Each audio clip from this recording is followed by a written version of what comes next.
강혜신의 오늘의 미국.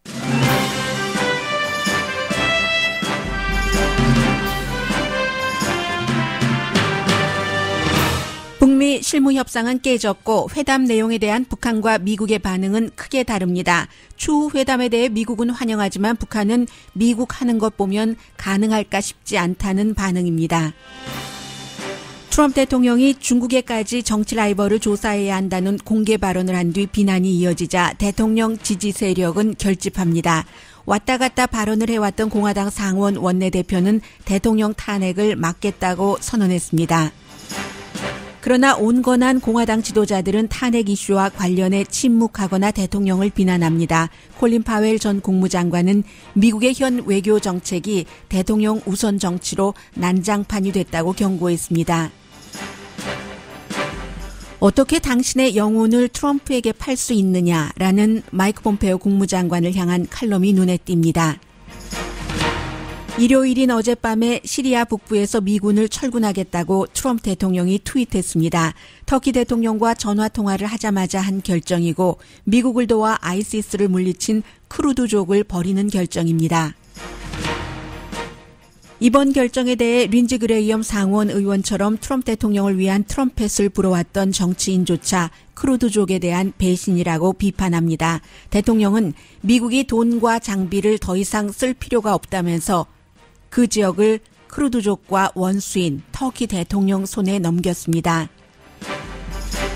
내년에 경기 불황이 올 것이라고 예측하는 전문가들이 늘어납니다. 경기 불황이 온다 해도 시기적으로 트럼프 대통령 재선에 크게 불리하진 않습니다.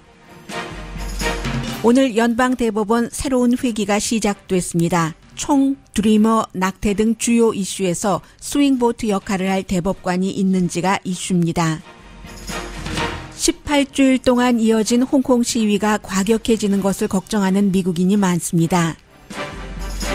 노벨 생리의학상 수상자로 미국과 영국 과학자들이 선정됐습니다. 빈혈과 암 치료법을 연구할 수 있는 방안을 알아낸 과학자들입니다.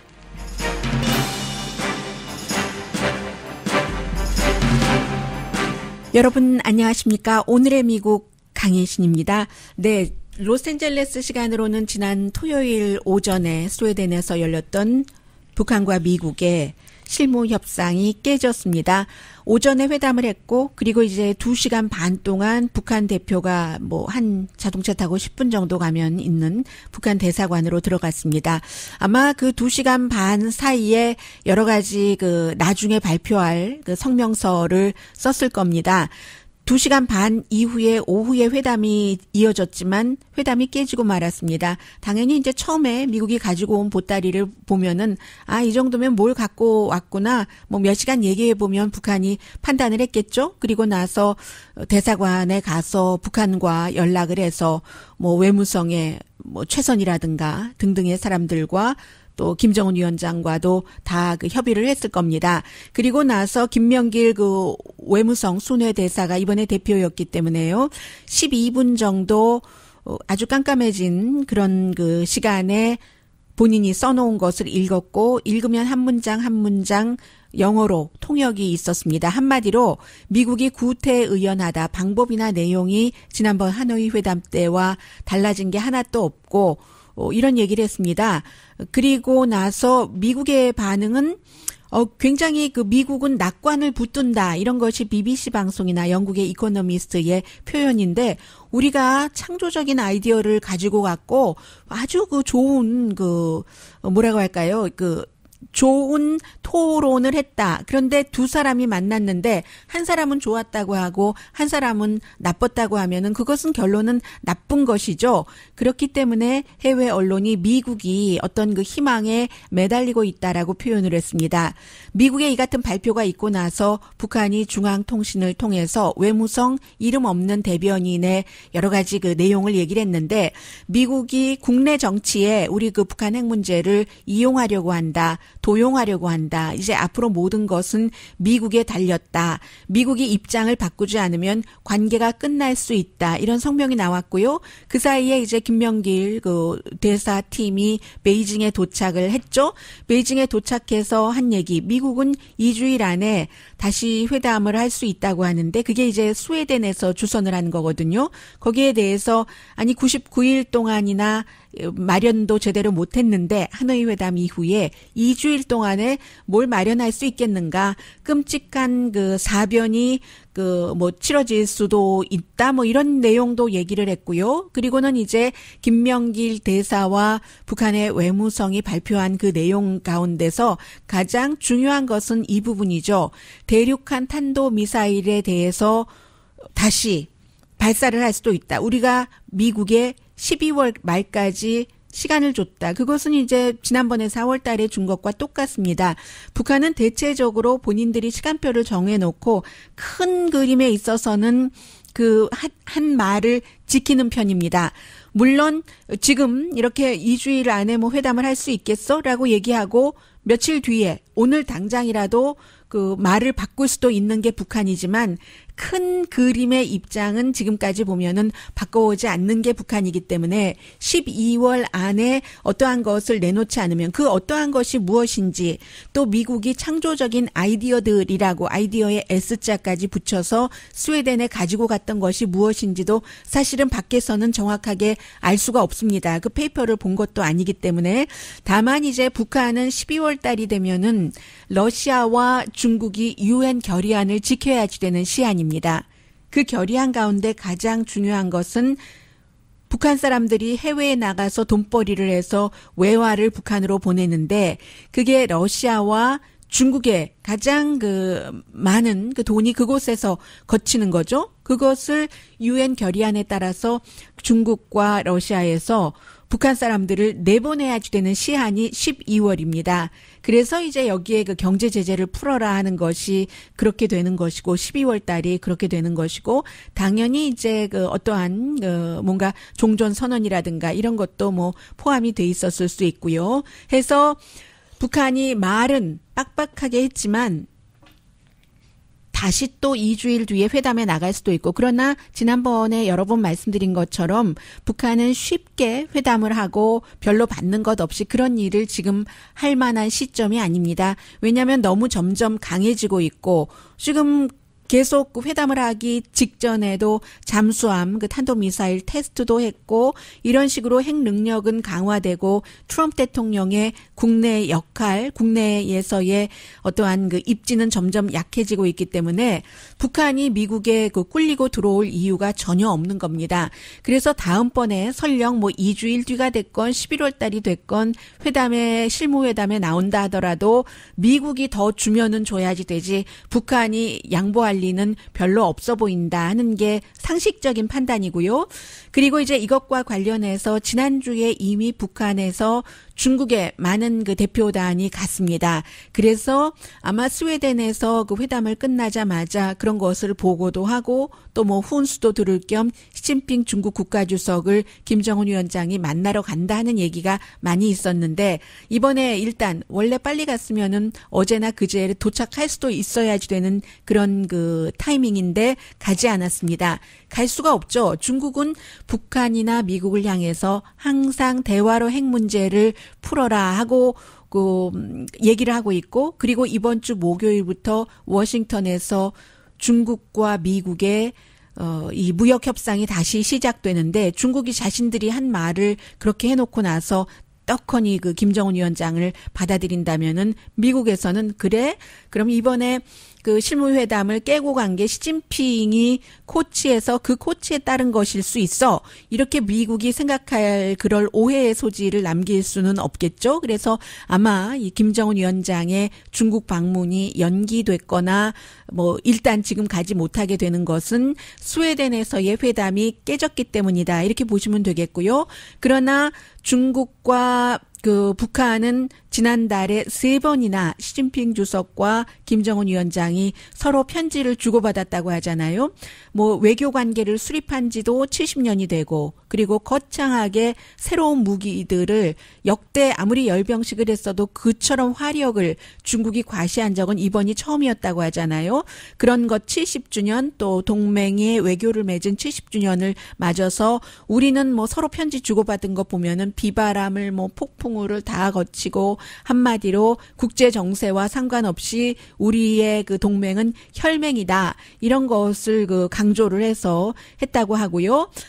그리고 북한으로서는 그 공식적인 외무성 그 성명에서도 발표를 했지만 기대가 크면 실망도 큰 법이다. 이번에 그 스웨덴 회담에서 존 볼튼도 나갔고 해서 아마 그 미국이 가지고 간 것보다는 더한 것을 기대했던 것은 분명해 보입니다. 북한의 말로 보면은요. 그리고 또 하나는 미국은 아니 왜 대화 잘하고 나서 북한 왜 김병길 대사 왜 이거 구태의연하다고 역겹다고 하고 베이징에 도착해서는요 빈손이라고 하고 왜 그러지라고 미국이 생각하는 것도 그대로 순수한 생각일 수 있습니다. 그런데 지금 가만히 돌아보면은 크리스토퍼 힐즈라든가 이렇게 북한과 오랜 동안 육자 회담 등등 회담을 해본 사람들 얘기를 들으면 북한과 미국과는 문화적인 차이, 외교적인 그 뭐 단어를 쓸 때도요 하나 단어로 완전히 그 북한이 미국에선 이해할 수 없는 그런 것 때문에 화나기도 하고 삐치기도 하고 회담이 깨지기도 하고 한다잖아요. 해서 미국이 도저히 이해할 수 없는 것이 결국은 기본적으로는 북한과 미국 사이에 아직도 핵 문제를 해결하는 데 있어서 서로의 입장 차이가 얼마나 큰 것인가 하는 것을 보여줬고요. 미국 국무부가 얘기를 한 것처럼 70년 동안의 적대 감정이 A single Saturday 토요일에 열렸으니까요. 토요일 하루 회담으로 풀어질 리가 없다 하는 건데 그것 자체도 사실은 머리로 이해를 하고 있는 것이지 지금 미국 팀이 북한에 계속 그 협상을 하고 있는 팀이 다 아마추어예요. 북한에 대해서 전혀 모르는 사람들입니다. 국무장관을 포함해서 스티브 비건 대표도 그렇고 북한의 북자도 모르는 사람들이 어느 날 갑자기 이런 뭐 대사, 특사 이렇게 임명이 되면서 일을 하기 때문에 회담 결과를 어떻게 북한이 저렇게 발표를 할 수가 있지? 저렇게 생각을 했을 수가 있단 말이야? 하는 것이 북한 문제를 쭉 그 오랜 동안 봐왔던 사람으로서는 아, 미국이 그 정도로 북한에 대해서 회담을 하고 나서도 파악이 안 되는구나. 또 서로의 갭이 그만큼 크구나 하는 것을 알 수 있었던 그런 그 회담 결렬이었습니다.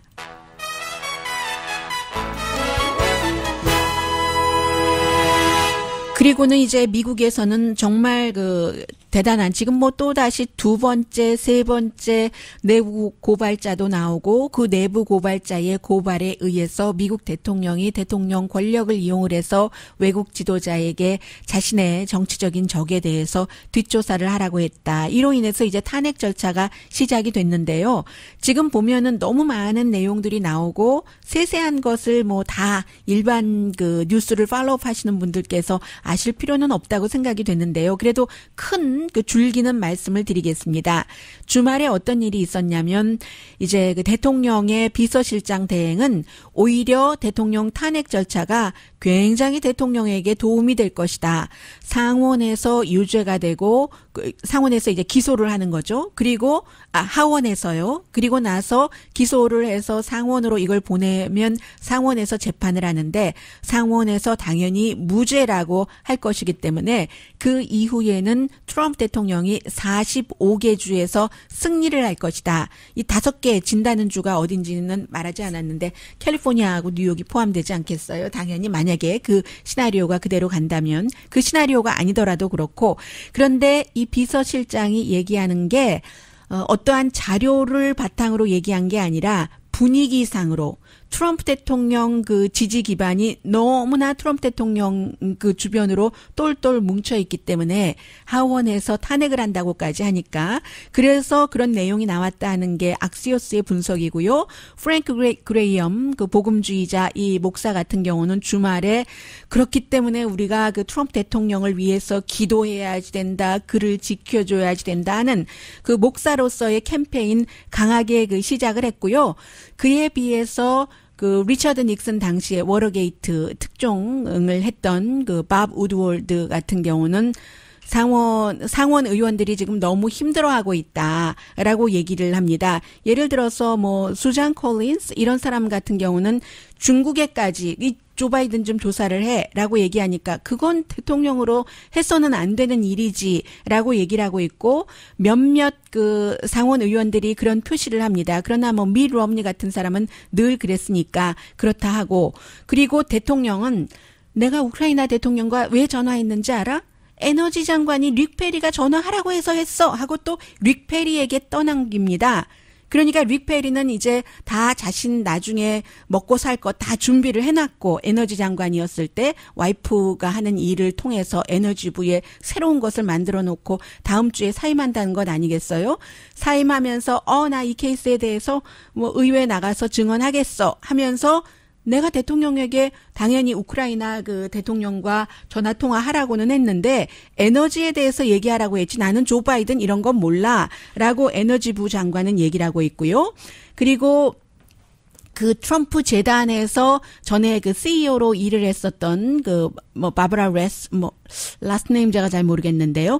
그 사람 같은 경우는 여러 언론을 통해서 결국은 트럼프 대통령이 요즘 탄핵과 관련해서 이렇게 분노하는 거 나 하나도 놀랍지 않은데 원래 그래. 항상 비즈니스 할 때도 그런 그게 티피컬한 반응이야. 결국은 아마 여러 가지 이슈가 중간에 나오면 사임할 걸 뭐 이런 얘기도 나오기는 합니다. 그리고 대통령의 법무장관은 그 사이에 뭐 이태리에 2번 가고 호주, 영국을 돌아다니면서 2016년도에 그 러시아가 미국 대선에 개입한 게 아니라 우크라이나가 개입했었다 하는 이런 형태의 그 자료를 수집하러 다니기 때문에 많은 그 미국이나 해외에서는 보통 그런 일들이 있어서 법무부가 기소를 하니까요. 기소권이 있으니까 조사를 한다고 하더라도 법무부나 FBI를 통해서 또 해외에 대사관을 다 두잖아요. 그 대사관이 그 나라와 일을 해야 되기 때문에 그렇게 일하는데 왜 그 법무장관이 계속 이렇게 그 다른 나라를 다니나 이런 지적도 나오고 있고요. 중요한 건 여론인데 여론은 지금 공화당은 꽉 뭉쳐 있지만 공화당의 단단한 지지만 갖고는 재선될 수가 없습니다. 2018년도 중간 선거에서 그 2016년도보다 공화당의 지지층이 많이 빠져나갔기 때문에 또 도시에 사는 여성들이라든가 무당파라든가 교육을 받은 그런 그 공화당을 더 조금 잡아당겨야지 2020년도 재선에서 확률이 있는데 제가 지금 말씀드린 이 같은 그룹들은 대통령이 지금 너무한 것 같은데 하는 느낌을 조금 갖고 있기 때문에 탄핵을 조사를 해야지 된다던가 탄핵 자체를 해야지 된다 이렇게 얘기하는 사람은 점점 늘어나고 있고요. 그리고 콜린 파웰 국무장관의 반응은 잠시 뒤에 전해드리는 게 좋겠습니다.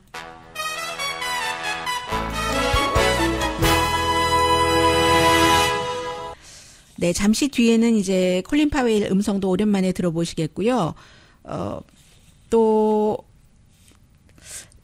원래 제가 평소에 잘 들어가지 않는 그런 그 웹사이트였어요. 많은 분들이 잘 모르시는 웹사이트일 겁니다. 그 웹사이트에 들어갔는데 글이 아주 좋았어요. 그리고 어떻게 이렇게 쓸 수가 있지? 뭐 파우스트가 나오고 하는데 어떻게 그랬더니 오늘 아침에 뉴욕타임스를 보는데 그 사이트 자체가 그 뉴욕타임스에 바로 이 사람 거기에 이름은 안 나와 있었거든요. 그 사람이 쓴 글이었습니다. 영혼을 어떻게 그 누구에게 파느냐 해서 이제 파우스트 얘기가 나오는데요. 그리고 시리아 문제는 먼 얘기 같지만 이것은 개인과 개인이나 국가와 국가 간의 배신, 의리 이런 이슈로서 이것도 또 트럼프 대통령에게 그 어떠한 영향을 미칠 수도 있고요. 잠시 뒤에 전해드립니다. 라디오 서울 방송 오늘의 미국 듣고 계십니다. 네, 먼저 시리아와 터키 국경의 그 쿠르드족에 관한 말씀부터 드리는 게 좋겠습니다. 어제가 일요일이었는데 트럼프 대통령이 이제 항상 중요한 것을 트위터로 정치를 하니까 트럼프 대통령과 터키 대통령이 뭐 독재자로 이름을 널리 알리고 있는 리셉 그 타립 그 에르도안 대통령과 전화 통화를 했습니다. 전화 통화를 하고 나서 미국이 시리아 북부에서 미군을 다 철군을 하겠다. 그리고 이미 철군이 시작이 됐답니다. 그렇게 발표를 해버렸습니다. 그렇게 되면서 에르도안이 사실은 그 터키 군대를 시리아 북부에 급습한다고도 했어요. 왜냐하면 쿠르드족과 그 터키와는 종교적인 이런 문제로 완전히 원수처럼 지내고 있고 그런데 그 사이 미국은 왜 그 쿠르드족이 있는 시리아 북부에 미군을 거기에 뒀는가? 아이시스를 잡는다고 그런 겁니다. 쿠르드족의 그 미군의 도움을 받아서 쿠르드 YPG라고 하는 이 그룹들이 아이시스를 잡고 싸우고 그 아이시스 사람들을 체포하고 나서 그 수감자들을 관리도 하고 그렇거든요. 그런데 대통령이 터키는 원래부터 그곳에 들어가고 싶어 했고 그 시리아 그 땅에 전화 통화를 하고 나서 우린 다 나오겠어. 손 떼겠어. 라고 얘기를 한 겁니다. 가만히 그 기간을 더듬어 보면 2018년 지난해 12월에도 터키 대통령과 전화를 하고 시리아에서 철군을 한다. 트럼프 대통령이 얘기를 했던 적이 있습니다. 그때 제임스 마티스 국방장관이 난 더는 못 참겠다 하면서 옷을 벗었죠. 그리고 또 그랬는데 그 이후에 보좌관도 반대하고 존 볼튼도 많이 반대를 했었습니다. 존 볼튼이 사실은 했었던 일도 있어요. 어떤 일들을 하냐면은 만약에 미국이 시리아 북부에서 쿠르드를 버리고 철군을 하려면 터키에 쿠르드족을 치지 않겠다라는 보장을 받고 그리고 철군을 해야지 그게 맞는 거다. 우리를 위해서 쿠르드족이 얼마나 숨지면서 우리가 주도하고 있는 테러와의 전쟁, 아이시스를 잡았는데 그 쿠르드족을 그 터키 대통령에게 그대로 완전히 그 격파시키게 내버려두고 그 철군하는 건 아니지라고 얘기를 했었는데 아무튼 말을 안 듣고 볼튼의 말은 안 듣고 말을 뭐 명령해서 듣는다는 게 아니라 그의 조언을 듣지 않고 철군하겠다라고 했는데 문제가 너무 심각해지니까 공화당에서도 반대를 많이 했습니다. 그래서 그 일을 접었습니다. 접었다가 이것을 보면 트럼프 대통령은 하겠다는 일은 한다는 것을 알 수가 있습니다. 어떤 때까지는.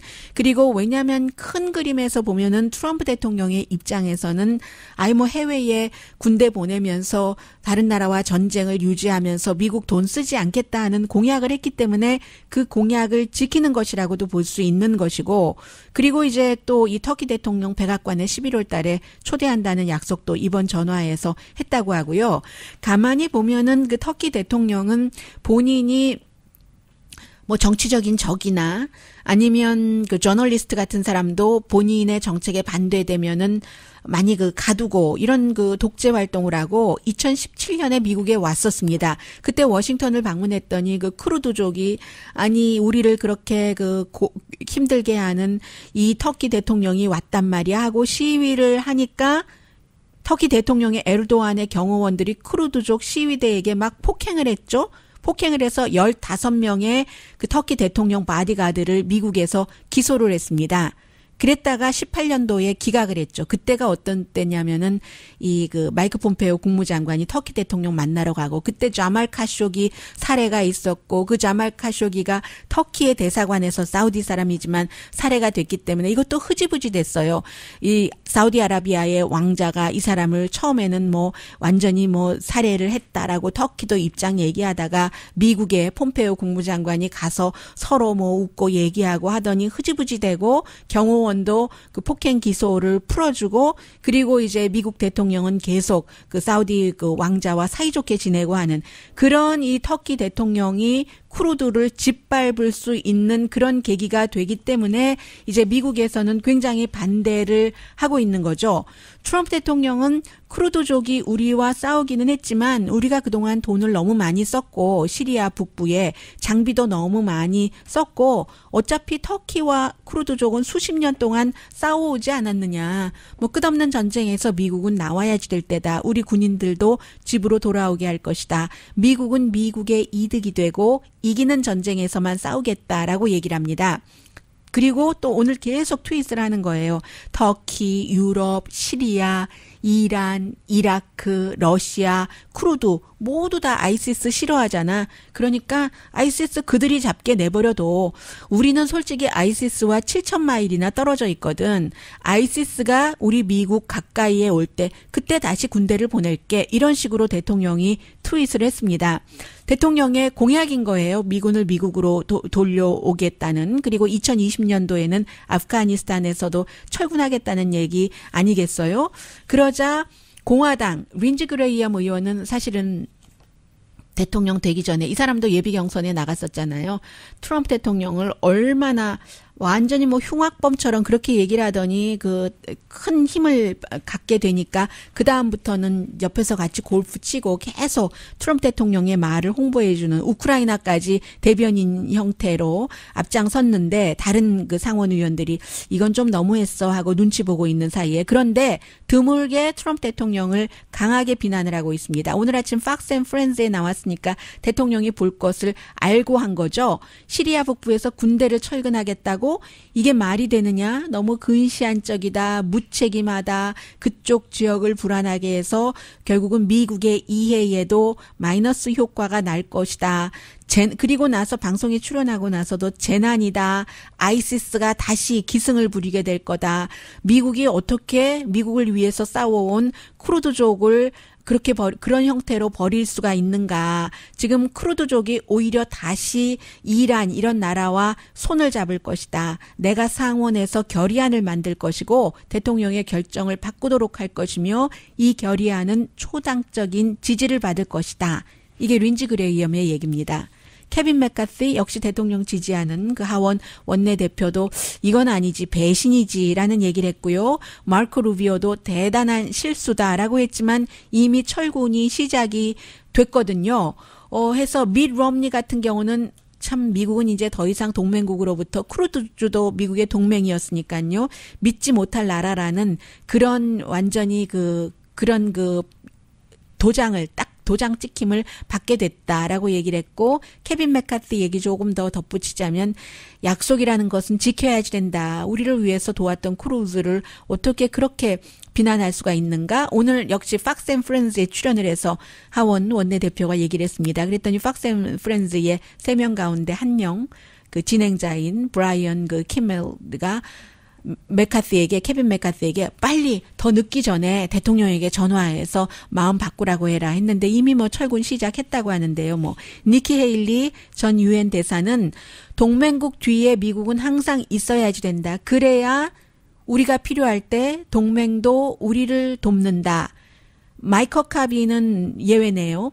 딸 세라 허카비도 사실은 지금까지 대통령 그 백악관 대변인이었으면 이렇게 말 안 했을 거예요. 세라 허카비가 대변인 자리에서 몇 개월 전에 내려놨잖아요. 보통 이 마이크 허카비 전 알칸소 주지사 본인도 예비선거에 나갔었던 몇 번이나 이 사람도 트럼프 대통령을 지지를 하죠. 또 딸도 대통령을 위해서 일하고 했으니까 더 그랬고 huge 거대한이라는 이 막대한이라는 단어를 전부 대문자로 쓰고 huge한 미스테이크이다. 쿠르드족을 버리는 것은 쿠르드족은 우리의 믿을 만한 동맹인데 we cannot 또 역시 대문자로 쓰면서 abandon them 그들을 버릴 수 없다라고 얘기하고 있고 전에 아이시스에 관해서 일을 처리를 하는 그 특사였었던 브레트 맥거시 이 사람은 오바마 때나 부시 때도 일했고 트럼프 대통령 때도 이 아이시스 특사였었는데 이 대통령은 정말 군 통수권자가 아니다. 어떻게 터키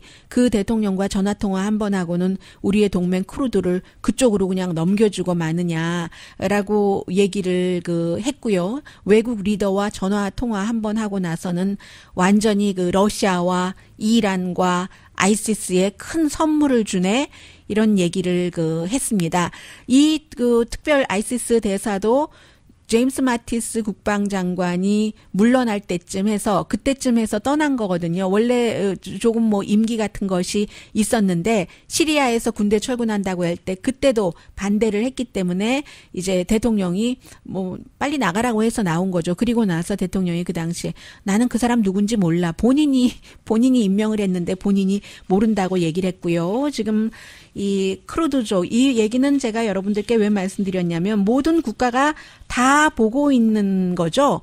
크루드족이라는 중동의 어떤 종교적으로 소수 이 사람들을 미국이 그동안 이용을 한 것이기도 하죠. 서로 활용을 하고 윈윈이었었죠. 그런데 어느 날 갑자기 그것도 노골적으로 돈 들고 장비, equipment라고 표현을 했습니다. money and equipment를 그렇게 계속 더 이상 쓸 필요가 없지라고 얘기하면서 버렸을 때 한국도 마찬가지고요. 이 세상 어느 나라든 미국과 연관이 없는 나라가 어디 있겠습니까? 미국에 대한 존경심이라던가 좀 믿는 이런 마음은 이제 싹 없어지는 거죠.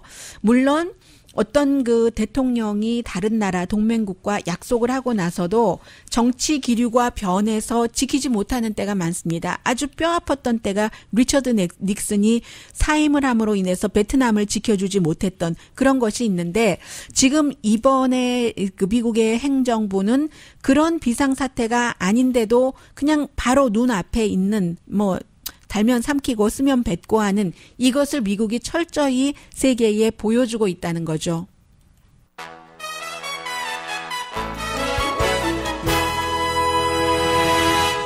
라디오 서울 방송 오늘의 미국 듣고 계십니다. 네, 그 51명의 경제 전문가들에게 미국 경제가 어떻게 될 것인가 하는 것을 물어봤답니다. 전국 비즈니스 이코노믹 협회에서 물어봤더니 올해 그 GDP를 2.3% 정도로 예상을 했고요. 지난해 2.9%였습니다. 올해 경기 불황이 올 것이다. 7%, 2020년 24%, 2020년 말 47%잖아요. 그러니까 제가 헤드라인에서 말씀드린 내년 11월 3일인가요? 뭐 첫 번째 화요일에 선거가 치러지는데 말에 47% 정도 경기 불황이 올 것이다. 이렇게 얘기하면은 그 이후부터 영향력을 느낄 수도 있고요. 해서 트럼프 대통령 재선에는 이게 큰 영향은, 나쁜 영향은 아니겠다 하는 것도 짐작을 해볼 수 있고요. 그리고 경기 불황이라는 것은 올 수도 있고 오지 않을 수도 있고 이미 왔다고 보는 사람들도 있고요. 이것을 막기 위해서는 뭐 지금으로서는 이자율을 내리는 정도밖에 할 수 있는 것 없는 것 같고요. 왜냐하면은 이제 지금 이 원인 자체는 보호무역주의라든가 무역 정책이 불안정하고 하니까 뭐 모두 다 투자도 잘 안 하고 이렇게 해서 뭐 제조업 지수 내려가고, 제조업이야 뭐 생태적으로 가라앉을 수밖에 없지만요. 미국의 환경에서 서비스 분야에서도 고용을 뭐 하기는 하는데 전처럼 많이 하지도 않고 하는 것이 나오기 때문에요. 그리고는 이제 10월 10일이니까 이번 주 목요일입니다.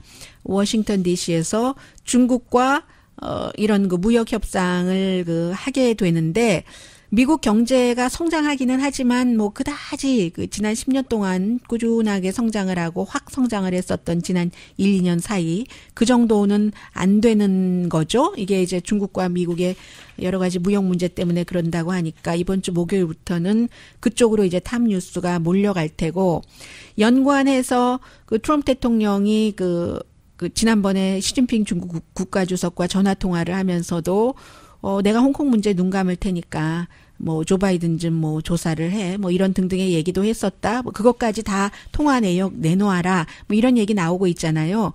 지금 홍콩에서 18주일 연속 반정부 시위가 이어지면서 사람들이 좀 과격해지는 거죠. 그리고 많은 사람들이 마스크를 쓰는데 마스크를 쓰지 말고 시위를 하라고 해요. 그런데도 마스크를 쓰고 시위하는 사람들 굉장히 많고, 여러 가지 이유로 인해서 시위대도 뭐 불도 지르기도 하고, 뭐 지하철을 파괴하기도 하고, 길도 막고, 경찰도 최루가스를 뿌리고, 또 이제 그 실탄을 맞은 사람이 2명으로 늘어났잖아요.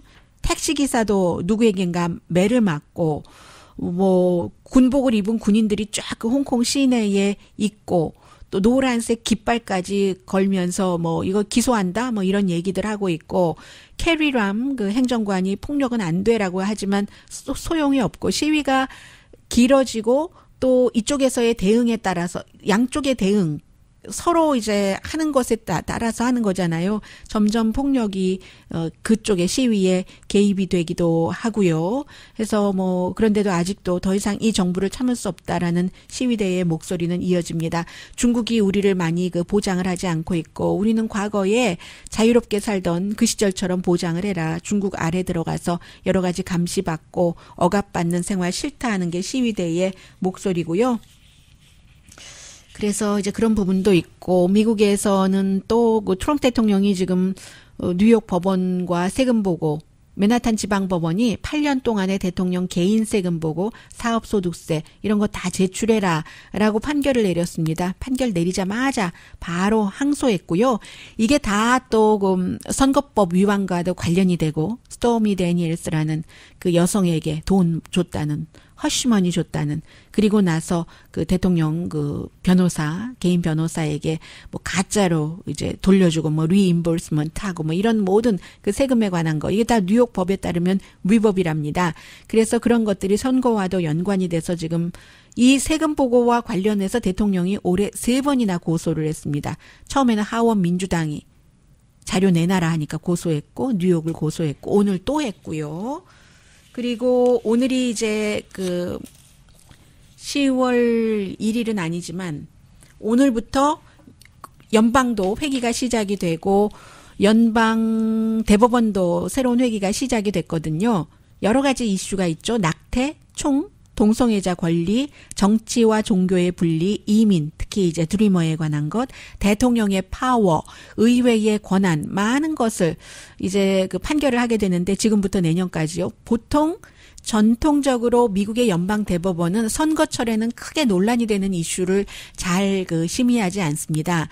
그런데 이게 꼭 대법원의 마음만으로 되는 게 아니라 어떤 경우 하급법원에서 이렇게 계속 올라오는 경우는 피할 수가 없거든요. 그것을 심의할 수밖에 없게 되는데 2018년 이후에 연방 대법원이 다른 그림이기 때문에 지금 앤서니 케네디에 대해서 많이 얘기를 하는데 이 사람이 중도 보수였기 때문에 중요한 때마다 좀 역할을 균형을 잡았는데 지금은 그가 나가고 브렛 캐버나우가 들어왔기 때문에 이제 그 누가 새로운 스윙 대법관이 나올까? 이런 경우는 이제 보통 존 로버츠 연방 대법원장을 꼽는데 왜냐하면 그는 그 대법원의 수장이기 때문에 우리가 정치에 흔들리지 않는다는 것을 보여주고 싶어 합니다. 실제로 과거에도 몇 번 그랬고요. 헬스케어나 오바마 케어 지지했잖아요.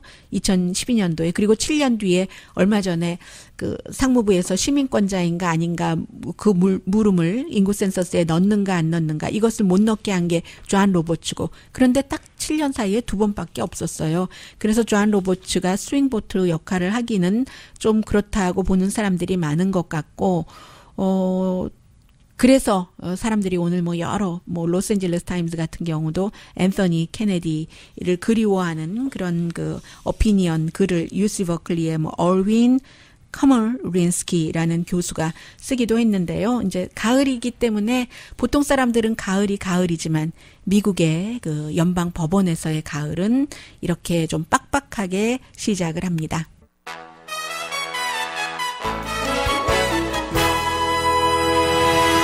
라디오 서울 방송 오늘의 미국 듣고 계십니다. 어제 그 CNN의 그 파리드 자카리아의 와 인터뷰를 메들린 올브라이트 민주당의 전 국무장관 그리고 공화당의 전 국무장관 콜린 파웰 두 사람이 인터뷰를 했는데 콜린 파웰이 우크라이나 문제, 중국 문제 여러 가지 얘기를 하면서 지금 외교 정책이 미국의 외교 정책은 난장판이라고 표현을 했습니다.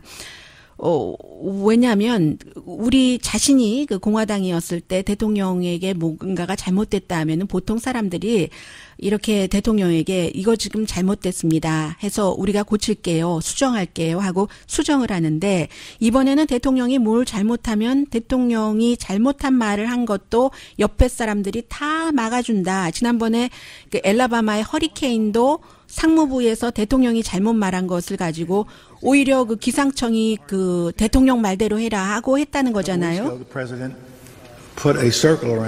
하면서 이제 자료까지 이렇게 보여주면서 얘기를 합니다.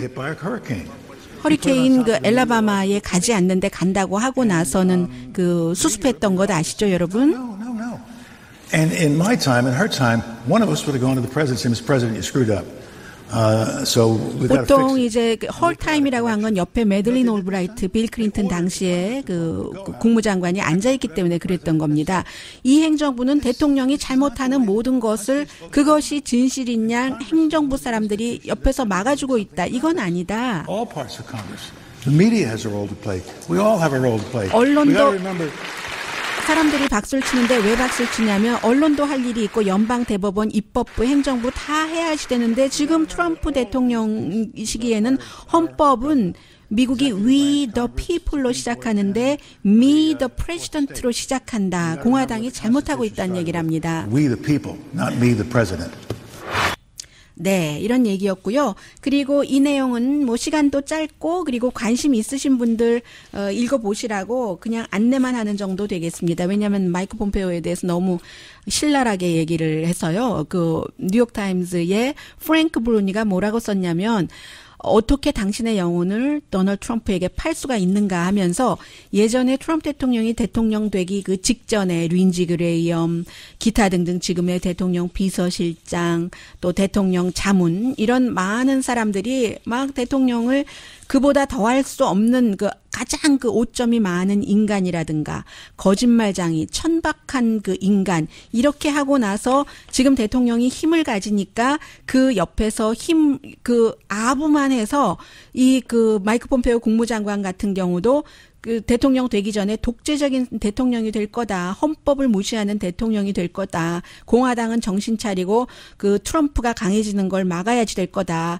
뭐 이렇게 서커스의 불빛을 꺼야지 될 것이다. 이렇게 얘기를 하더니 지금 계속 마이크 폼페오가 서커스 불빛을 켜고 있다. 그가 파우스트가 되고 있다. 본인이 지금 국무장관으로서 굉장히 많은 그 속세적인 그 영광을 누리고 있대요. 그래서 그 영혼을 악마에게 팔아버린 욕심에 의해서 그런 칼럼입니다. 재밌어요. 읽어보시면. 네, 제가 세 분 이름은 다 기억하지 못하겠고요. 미국 사람 2사람, 또 영국 사람 1사람이 뭐 3명의 그 사람이 노벨 생리의학상을 받았는데 한마디로 뭐 여러 가지 동물은 산소가 필요하잖아요. 음식을 에너지로 필요할 때 그것을 하면서 빈혈과 암 치료가 가능하게 한 과학자들이랍니다. 강희신이었습니다.